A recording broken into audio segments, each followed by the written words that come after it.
Good evening and welcome back to the AfriCanadian Resource Center.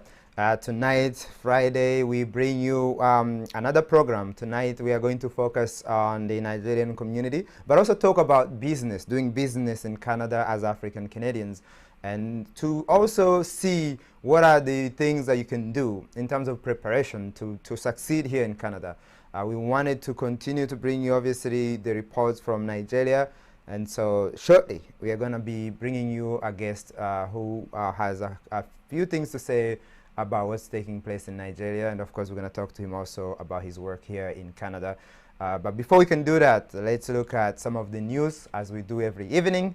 We are looking at the reports on COVID-19, where Ontario is reporting 826 new cases and 9 deaths. Canada also set a new record high for daily infections as recorded today. And also they say that there have been about 200,011 and 70 confirmed cases of COVID-19 in Canada, including 9,884 deaths, according to the Canadian press. And they're also saying that about 425 cases have been resolved. This is the news for today. Obviously, as we continue to go through this COVID, Canada is really being hit hard right now, harder than it was during the first wave, and we really pray for the people who are going through these challenges of COVID. We pray for your safe recovery, and for those of you who have lost loved ones, we pray that you're strong, that you remain strong, and definitely this is tough for all of us. Everybody's life has changed, but for you most definitely, and we pray that you remain strong. So as I said, we do have a guest tonight. He's a member of the Nigerian community in Ottawa. We wanted to talk to him, but first, before we do, let's show you some of the coverage in terms of the End SARS movement and what this whole protest in Nigeria is about. Since the beginning of October, the Nigerian hashtag #EndSARS has flooded social media. Millions have been posting about it, and Twitter itself has even made a personalized emoji for the hashtag. Despite this, many around the world still don't have a clue what it means. Many are unaware that thousands of citizens in Nigeria are in the streets protesting against police brutality. The protests have even spread to countries outside of Nigeria like London and New York because of the large Nigerian populations in those areas. #EndSARS has become a powerful movement that Nigerians are risking their lives to fight for. The protests themselves are centered on ending the Special Anti-Robbery Squad, also known as SARS. SARS was a Nigerian police unit that was created in 1992 to handle crimes like robbery, motor vehicle theft, and kidnapping.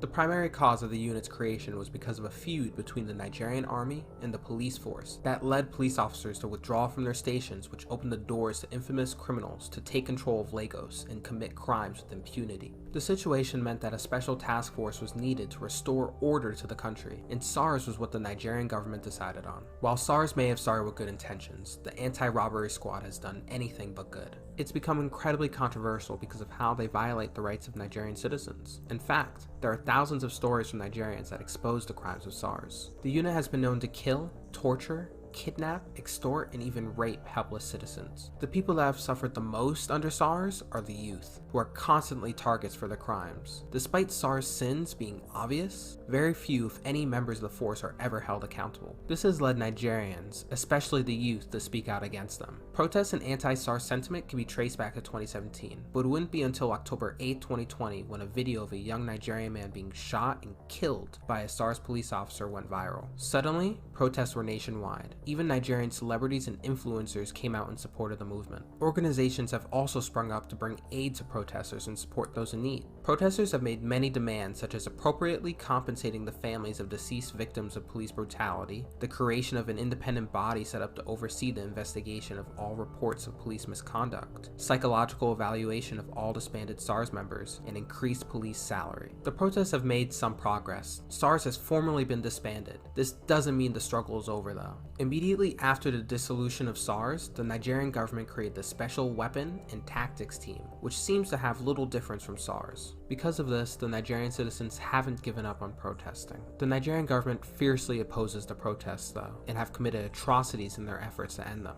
On October 20th, the Nigerian army cut off electricity and shot into a crowd of peaceful protesters, leading to the deaths of 12 protesters and many more injured. The Nigerian government disputes this, saying that only one person died. Despite video no evidence of that being false. Nigerians have coined the event as the Lekki Massacre and has only fueled the protesters' passion for change. The government seems to have little interest in producing genuine change, so Nigerians have a tough fight to achieve the changes they deserve. If you want to get involved and support the protesters, then donate to organizations that are helping them on the ground. The Feminist Coalition is a major nonprofit helping provide medical and legal aid to protesters in need. Another excellent group is the Nigerian Diaspora Against SARS, which uses any money donated to support protesters in Nigeria. Check out the links in my bio if you want to go donate to these groups. If donating isn't an option for you in these pandemic times, then the most important way is to help spread the word. Without viral support, then organizations won't get donations and protesters won't get aid. So spread the word of what NSARS is and what to do to help. Retweet, repost, share on your story, and do whatever you can to keep spreading the message of NSARS. Get involved to be part of the movement, because without a unified effort, nothing will change. Thank you.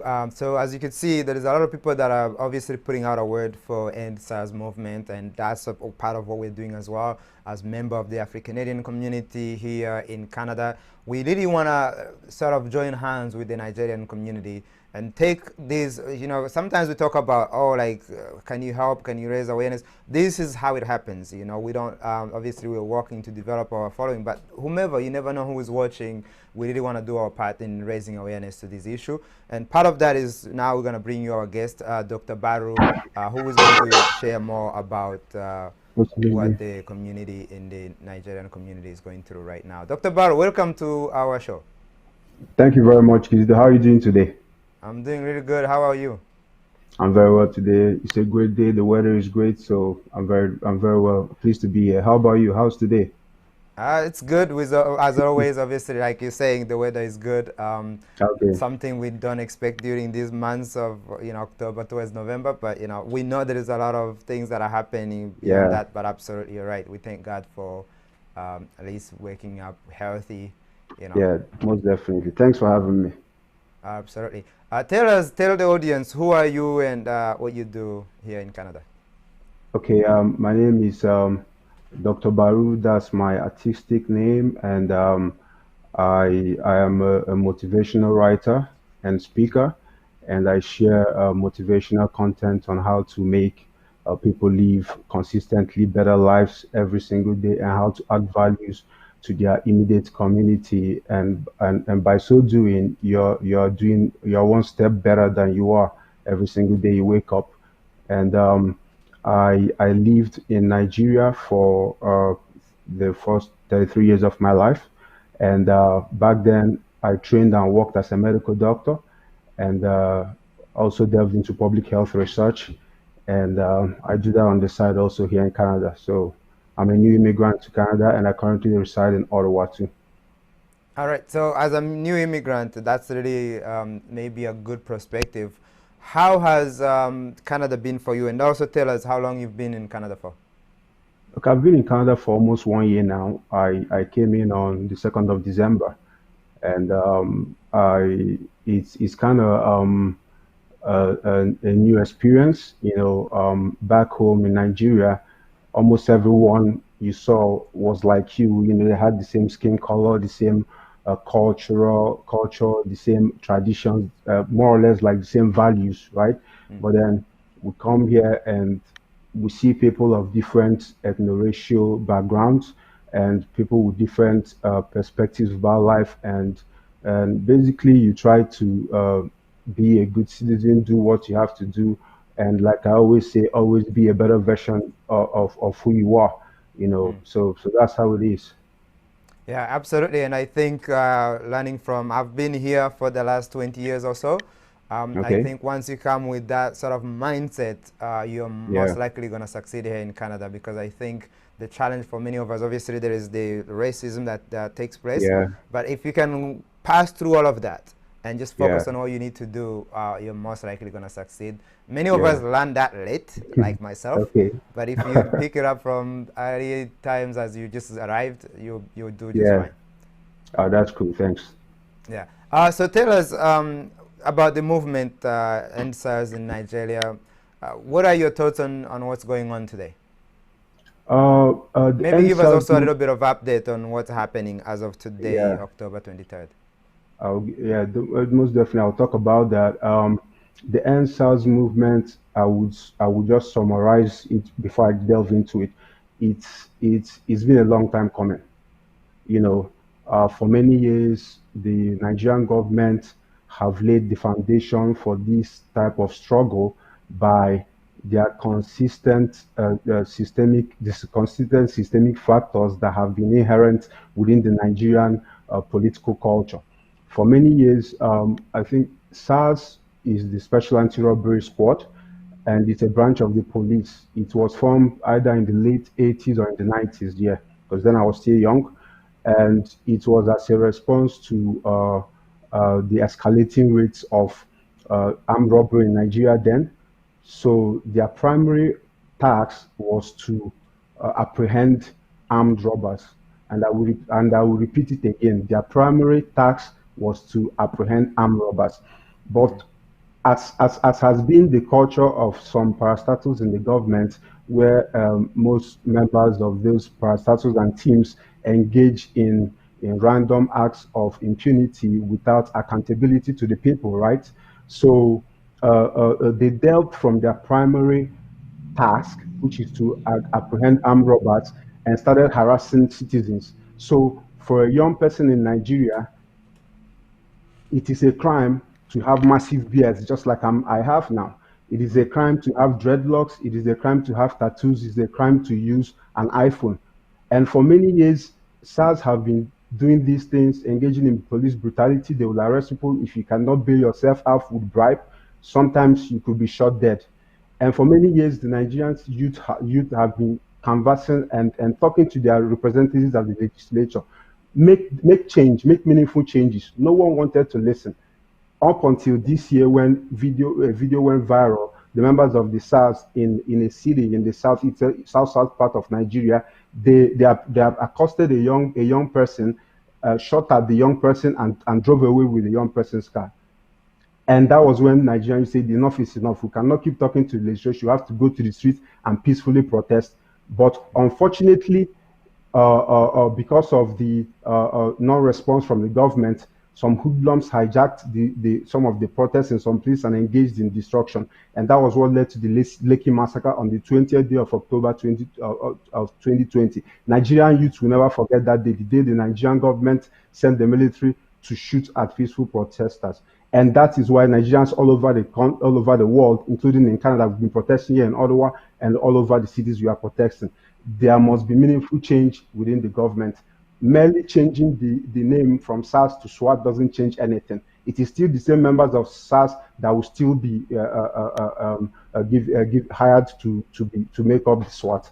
So that's more or less like the summary. Our previous guest has said that yes, there is a new, obviously SWAT is the new unit that is going to be set in place, but the president, or at least whoever that set up this group, they are saying that the original members of SARS won't be part of this new group. Will that be satisfactory to you or to the young people that are leading this movement, or do you think it has to be a broader change like our previous guest mentioned?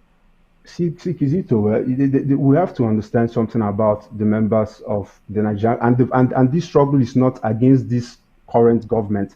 It is against the political nonchalance that has existed within the Nigerian culture. Previous governments have been making the same promises. Let me ask you, these members of SARS, do you know how many there are all over the country? Where are they going to go? All of a sudden, they're going to become jobless? I mean, since 2017, they've been making, since 2017, they've been making these same promises. We are going to reform SARS. We are going to change this unit from the other. But these people, are they going to roam the street jobless and start business all over again? No. Or will they be sitting behind the desk and not go to the street like they do here in Canada? If you do something, you understand what I'm saying? They don't do that. Because they would also find alternatives to get them into, and we don't trust what they say. So changing from SARS to SWAT doesn't change anything, because it's still the same corrupt police officers and also that would be put into the new system. Let me give you an update, Kizito. Up until today, a young Nigerian recounted how the members of SARS that have been disbanded accosted him in Abeokuta. It's a small town in the southwestern part of the country. So how can how can a member of a disbanded unit still be working as of today? Think about it. Yeah. And are the protests still happening right now? Has there been a pause? I know on the 20th of October that was the case. Obviously, there's still some protests. But what is the actual current, like as of today, Friday? Were there still people on the street? No, the video circulating on social media, there's been calm in many parts of the country. In the southeastern parts of the country, I think calm has been restored. And in Lagos, the capital, yes, calm has been restored. But the citizens have been holding riots, not necessarily related to SARS, but against other forms of other impunity that the government have been carrying out. The ongoing COVID-19 pandemic, there were palliatives that were disbursed for the hungry citizens of the country. And if you go on social media, there are videos circulating where these poor and hungry members of the country are going to warehouses where these palliatives have been stored. So this movement goes beyond SARS. It's about reforming the whole systems in the country. Young Nigerians want to be safe back home. I mean, it is very easy for professionals like us to say, okay, we've had enough. When I was in Nigeria, I was constantly harassed by members of the SARS.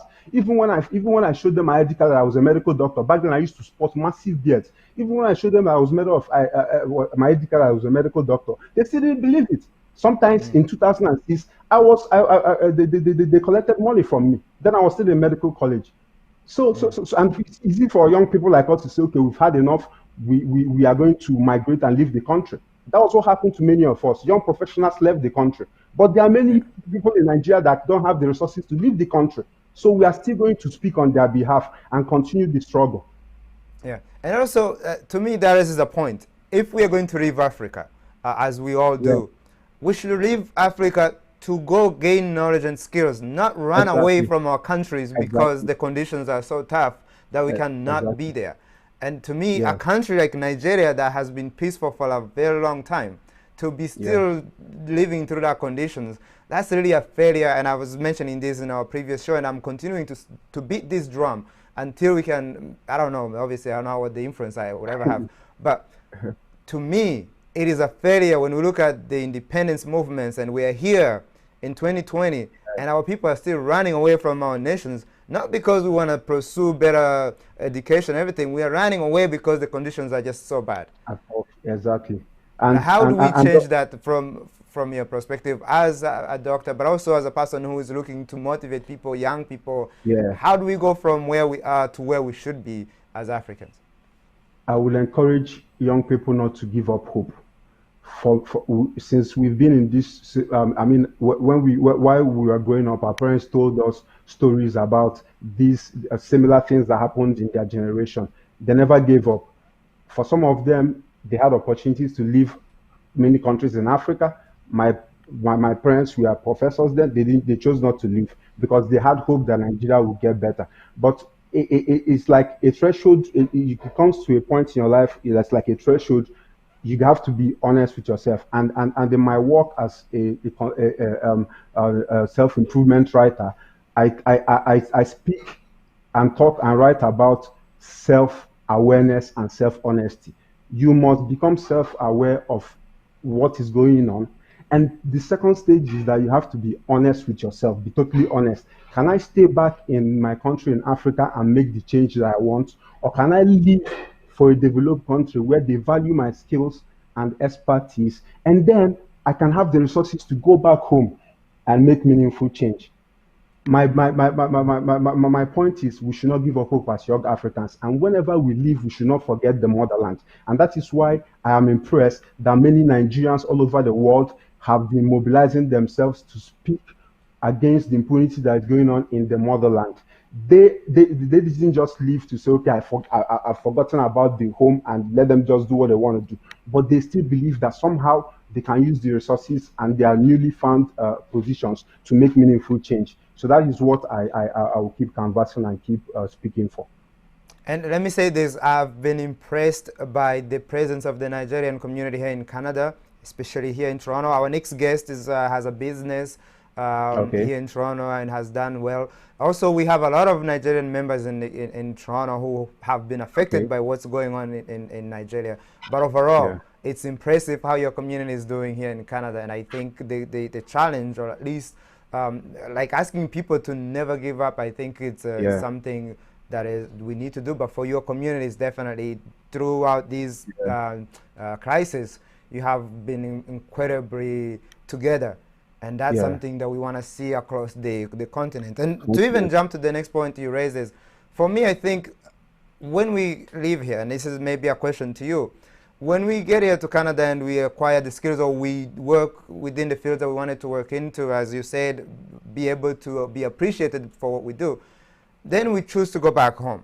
My question to you is, for those of us that go back home, do we really work to improve the lives of the people there, or do we also do the oppression that we run away from?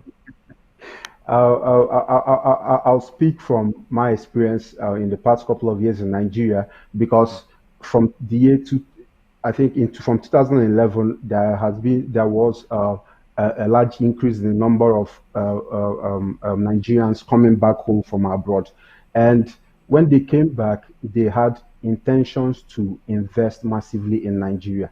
Many of them bought stocks and shares, and they were trying to make meaningful change. But like I always said, there are systemic factors that are already existing in the political structure. They are bottlenecks. It's like for instance, in some communities in Nigeria, if you want to build borehole to provide potable and easily accessible water for the citizens, right? You have to pay some kind of money to the community, and you wondering, but I want to do this for free for you. Why would I pay more money? So there are factors that keep their bottlenecks, and that is why when most people come back home to make meaningful change, more or less at the point they have to be honest and they say, you know what, time's out. They don't want this. But I keep saying someday there will be change. The young people all over Africa are rising up and saying enough is enough. And to be honest with you, Kizito, I know probably this is the first time that in a long while that Nigerians, irrespective of ethnic, tribal differences or religious differences, came together in one voice to speak against the political system. You understand? I mean, when in situations where you find it is probably when Nigeria is playing soccer against another country. You know, that's when they enjoy Absolutely. that. But now, Actually, you guys always bring us together as Africans, because at one point it was only Nigeria that represented the whole continent. So yeah, absolutely. yeah, but this is the first time they are coming together, irrespective of these differences, to speak against. So my point is, the seed has been sown, and it will continue. Enough is enough. People are tired, and we can't just be running away. We must make sure that we institute those changes meaningfully in the interest of the citizens of the country. Yeah, absolutely, and I really want to see that, because for me, Nigeria I mean, you're looking at the number, the young generation there, 70% being under the age of 30. If it doesn't change now, I don't know when it's ever going to change. So I really want to see that, and hopefully it's within our lifetime, because again, we are so running behind as a continent, and we need to change that. My next question for you is, what are the work that you're doing now, and like what are you doing in terms of being here in Canada and looking to obviously settle here? What's the work that you're involved in? What are you looking to do? In addition to my motivational writing, I have a background in medicine. I worked as a medical doctor, and I have a background in epidemiology and public health. So I work at the University of Ottawa as a coordinator on a lot of research projects that are focused on the health and well-being of African, Caribbean, and Black people. And I also serve on volunteer on some committees on their knowledge to action and community engagement to actually focus on these factors like systemic racism and structural barriers that prevent the African, Caribbean, and Black person from achieving their ideal set goals. And that is what I'm doing here. And I hope to continue to do that and be a voice, not just for the Nigerian community, but for the African community, for the ACB community, and serve altruistically and selflessly, because that is what we need. Most immigrants come here and they politicize all these movements. We don't want any politics. We want people that are conscious about what's going on in Africa to make meaningful change. And I'm very glad for your platform, Kizito, and you're doing an amazing job too. And together we are going to improve Africa as a continent. Enough is enough. Our leaders cannot keep doing what they want to do and get away with it. Yeah, absolutely. And I think sometimes when we talk about these topics, a lot of people look at this and they're, oh, this is politics. But there is a difference between what we're doing and what people who want to politicize and say, be on this side or be on that side. For me, all of this is one. If we are going to build our community, we need to be looking at it from a more, like in terms of policy development, making sure they're on the tables, which is what you're doing. And I'm really glad that you're doing that within your first year in Canada. And we look forward to seeing what you're going to do. And of course, we're here. We want to collaborate. Let us know what's going on in Ottawa. We do have some members in Ottawa that are part of our team. So we would definitely want to be able to connect and bridge and do the work that we're supposed to do as a community. Maybe let the audience know where to find you and, yeah, especially on social media and your website. Okay. I have an Instagram account, Feel Good with Dr. Baru. And I also have a Twitter account, Dr. Baru. So my content is not boring. It's not all science and medical stuff. It's about content that will inspire people to make meaningful change in their community, because that is what you're going to hold, your values. At the end of your lifetime, materialism will be gone, your cars, your clothes, your jobs. But those values that helped you make meaningful change in people's lives, and those amazing experiences, those are what you're going to live with. So feel good with Dr. Baru on Instagram and Dr. Baru on Twitter. And my website is drbaru.com. Thank you too. Your website is? drbaru.com. Thank you so much, Dr. Baru. Really appreciate you joining us today. Again, we wanted to catch up on what's going on in Nigeria, but also learn more about you and the work that you're doing. So continue, connect with us. Let's make sure that we learn more about the community there in Ottawa, and we'll continue from here. All right. Thanks a lot, Kizito. I'm grateful. I appreciate it. All right. Take care.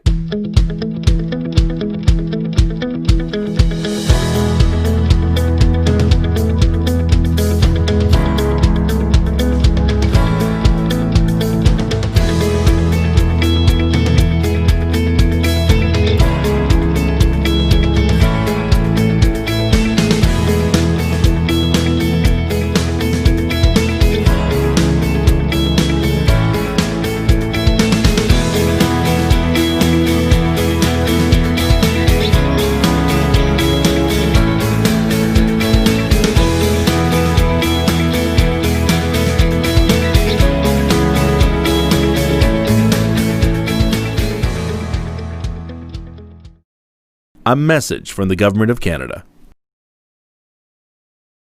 All right, so today I want to talk to you about transportation, but not just any transportation. I'm talking about transportation between Africa and Canada.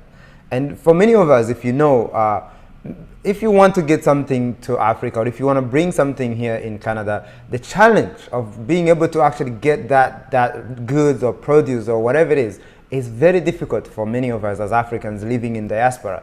And so what I wanted to do, obviously we do have a guest today that's going to talk about that is more into transportation. They transport goods between here and Nigeria and other parts of Africa. What I wanted to do is look at that. Like, what do we need to do as Africans, whether in Africa or here in Canada, to really be part of these transportation service, to join the rest of the world? Because if you look at some of the members of the Canadian community, whether it's the Chinese or the Indian, there is a level of competitiveness that they have that we don't have. The tools, of course, looking at, for example, when you go to Africa, many of African countries are landlocked. They are not able to access the sea. And also some of the ones that do, like the main ones obviously being Egypt, Morocco, and of course South Africa, there are so few compared to the countries that they have to serve, that we really need to step up our game as a continent, but also as businessmen from the African community. And I'm now talking to you as AfriCanadian member. There is so many opportunities. I've always said this. There are so many opportunities for business.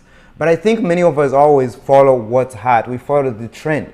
Transportation has always been here. It's always going to be here. Right now, it counts for about 95% of all transportation of goods, or all goods that are coming into the country.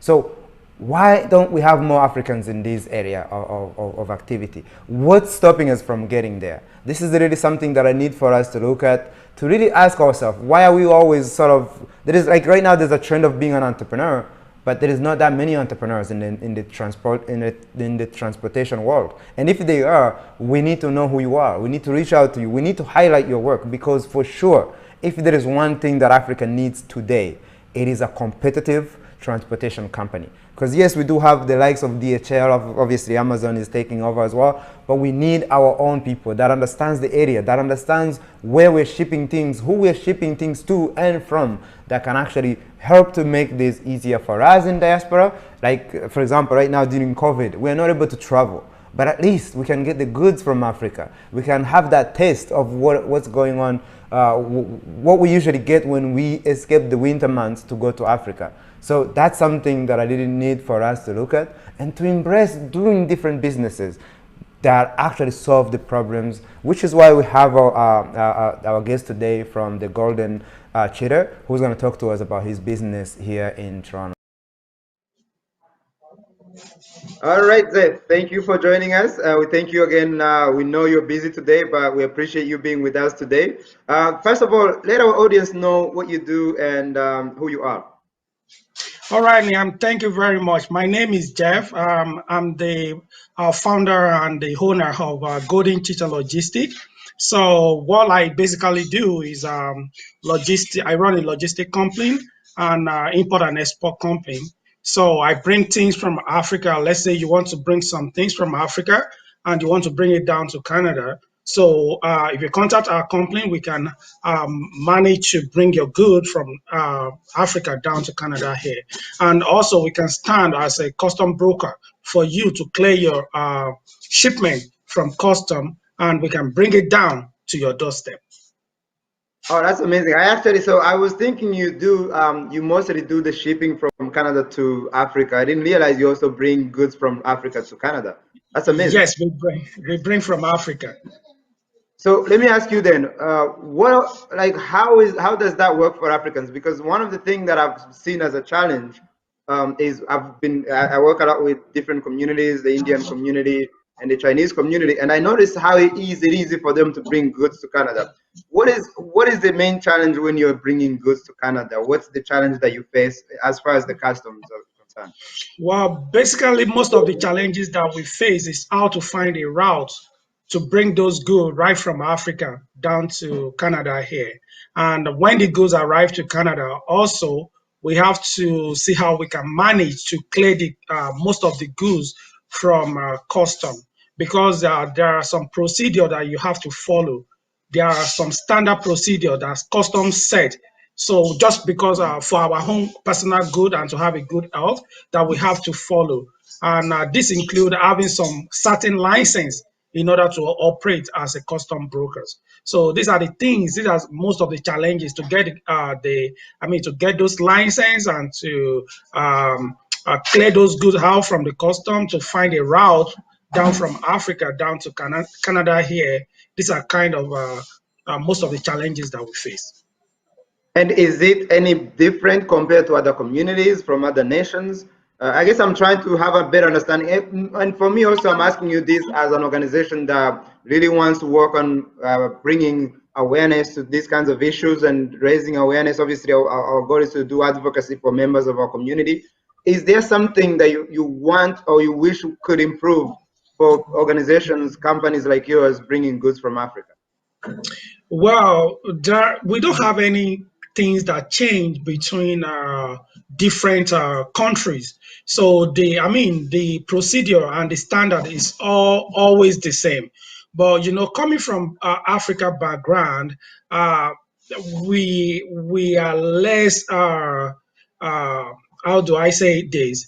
We don't really have more um, how do I put it? I don't know. We don't really have much more equipment to face those challenges. I mean, to face So we don't have the capacity. We don't have the capacity the way that the Asians, for example, the Chinese do to yeah. bring. For instance, what I'm talking about is this: we don't really think about how we can create a software that we can use to manage all those system, like all the goods and all the resources that we have. So these are basically most of the challenges that we face.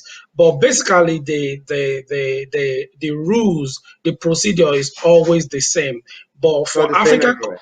is always the same everywhere. But we Africa, we don't really have much resources to tackle all those challenges. And this is what my company is striving, and what we are trying to do to make it a lot much easier for people who want to engage in business in Canada, who want to engage in import and export business in Canada, how they can bring their goods with ease down to Canada. No, that's beautiful because again, for us, most of the time when I think of transportation from Africa to Canada, we think of DHL, we think of all these major companies. And so if you're a company, if Golden Cheetah Inc. is gonna be a player, obviously it's gonna take you time, but my hope is to find somebody, an African Canadian company that can actually compete long term with these other organizations. Because again, we have airlines, we have everything, but we don't have these shipping companies. So I'm really glad Yeah, that that's the work that you're doing. Okay, yeah. tell us more now on the COVID-19. How has your organization been affected, both locally but also with the business in general? Yeah, to be honest, COVID-19 have a positive impact on the growth of the business, because of COVID-19, people are not able to go out to do shopping by themselves or to engage in normal activities just the way it used to be. So because of these challenges, because of COVID-19, so we gain more access, and we gain more customers that are requesting more shipping and logistic, more of our service. So it affects our business in a positive way.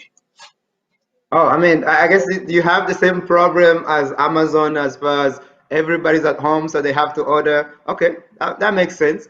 And overall, when you think of, because I'm thinking, so now let's do maybe a comparison. With the goods that you send back home and the goods you bring to Canada, which one takes most of your time as a company? So the one we bring from Africa takes much stress and much more of our time, because we know how it is in Africa, and we still have a lot of things to do in order to get more organized. So these are just the problem and challenges that we face in Africa. But my company is able to create a software that will make it a very easy to move those goods and to compile it in a way that it will be very easy to bring down to Canada. So these are the effort that we have made so that it can be much easier for people. For instance, we create a software that people can easily book from their home, and we can send one of our team down to their house to pick up the goods. Because of the COVID, they cannot be able to come down to our office in Lagos. So they can make a booking, then we go down to their house, pick up the goods to our office, and from there, we bring it down to Canada. And the same thing happened in Canada also. We create a kind of software that will make it very easy, just like Amazon, DHL, and all those things, that people can just, at their comfort, they can make the booking. Then we go to their house within even same day. We can do that. We can go to their house same day when they make the booking. We pick it up and we send it back to Africa. So, and this is you're working only between Canada and Nigeria, or are you working with other countries as well? So for now, Golden Cheetah, we have branches in United Kingdom, and we have branch in one of Asia country, Malaysia, and we have in Nigeria, and also of course here in Canada. So we ship to all those countries, and also we ship to different country also. Even though we don't have location in in those country, but we can ship there, and you can just easily go to your country, to the airport with the way bill and all the information we gave you. Just go there without paying anything. We clear everything for you. Just go there and pick up your goods. So basically, we can ship to any of African country. Oh, wow. Again, for me, I'm asking you as a person who's interested, but I'm also asking you as a potential customer because Yeah, I to know. me, this has been a huge challenge for us. So I'm from Rwanda, right? As you Okay. know, we don't access the ocean. And so a lot Yeah. of the goods either have to go through definitely have to go through different countries before they make it to our country. And over the last few years, it's gotten better and better, but it's not as good as I know sending something to Ghana or Nigeria. Yeah. So it's nice. It's good to hear that. And of course, I would like to learn more about all of these processes for other communities as well. Because I think Okay. if we operate, one of the goal we saw is if you build communities here in Canada, and that's going to be my next question. But if we build our communities here in Canada, and our communities here in Canada are strong, all of us, if not all of us, most of us have families Yeah. back home, and Yes. because of that, we have, in one way or another, either we send money, we send goods, so we are connected to the motherland no matter what. And so having Yeah. our own players in this game, in this transportation game, definitely something that is important for us here in Canada. That way we can create self-sufficient communities that, and then, and of course be able to do the what you call it, reciprocity, or the exchange of goods here in Canada with Yeah. the ability to do so, not always depending on, because right now our economic status in Canada is very bad. So that's Yeah. why we're sort of looking at to push and to highlight people like you that are doing this work. And my Thank question, you. first of all, how long have you been in business in Canada? So right here in Canada, we opened this company. We registered it as incorporation 5 years ago, and we've been operating since then. All right. And overall, how difficult, or what would, maybe let's not even focus on the difficulties. What was the process for you to start a business as an African in Canada? And maybe what's the advice for people who are looking to get into this business um, as an African Canadian?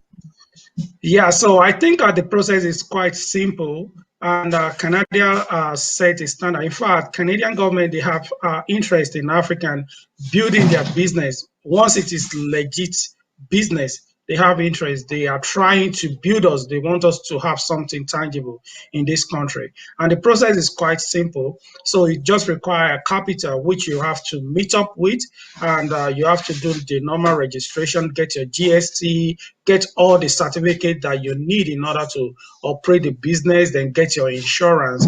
And I think this is general with other business also.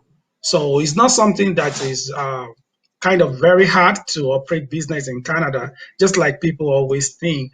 But yeah, I think it's quite But I'm simple wondering, to get. yeah, I'm wondering on the experience side though. Did you have experience in transportation and logistics, or was it like what was your background to be able to actually launch Okay, this? so I have a BSc in business management.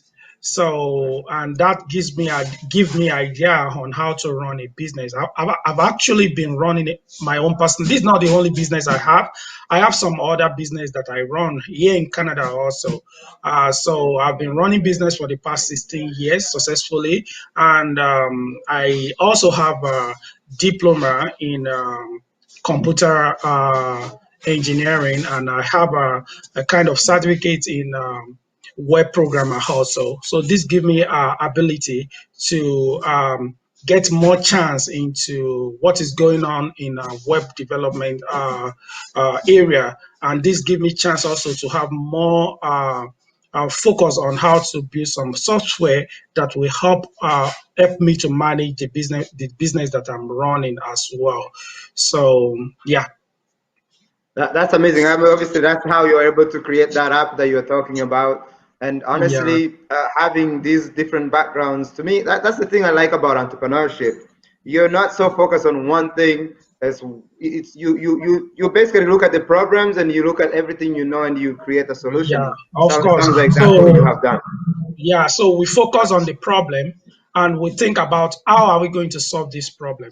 even though logistic and transportation has been a very difficult things, and it has nobody can give you assurance that they can be able to really solve the problem of logistic, because no matter how we encounter problem and difficulties sometimes, but at least to minimum we can still manage it to make sure that we deliver customer good at approximately the time that we schedule for them. That's amazing, Zeph, and I really thank you. Let me ask you maybe our last question that we always do. Where can people find you? What would you like African Canadians to know about you and your company? Okay, so my office is located in Mississauga. That is 7215 Galway Drive. So inside the Westwood Mall, and my unit number is 1B05. So that is where my office is located in Mississauga. And tell us, obviously, I really want you to let the audience know, because again, I'm trying to remind you, we all have this challenge of sending things back home.